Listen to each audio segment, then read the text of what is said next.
Strengthening Faith 87. I had a thought which I wanted to share.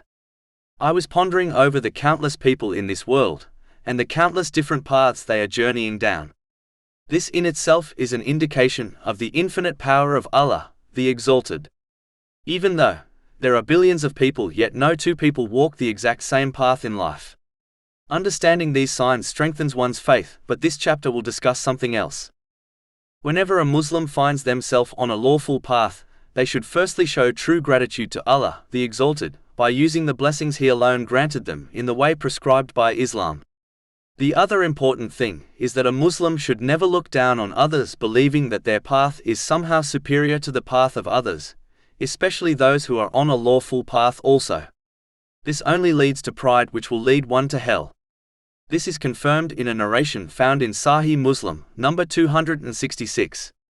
Instead, they should firstly understand that they are unaware of the final outcome of their life or the lives of others. Someone on an unlawful path can easily sincerely repent and be saved before death.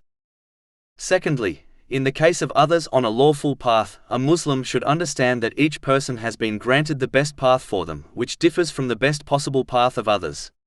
For example, one Muslim may spend most of their time in a mosque, and another Muslim may spend most of their time on lawful worldly things, such as an occupation. The first Muslim is not better than the second, as each person is on the best path for them. If they swapped places, it would most likely lead them to destruction. For example, if they swapped, the one who now spends time in a mosque could adopt pride and thus be destroyed. So it is better for them to be involved in lawful worldly things. On the other hand, the other Muslim who now dedicates most of their time to the material world could get lost in it and head towards the unlawful. So it would be better for this Muslim to spend most of their time in a mosque.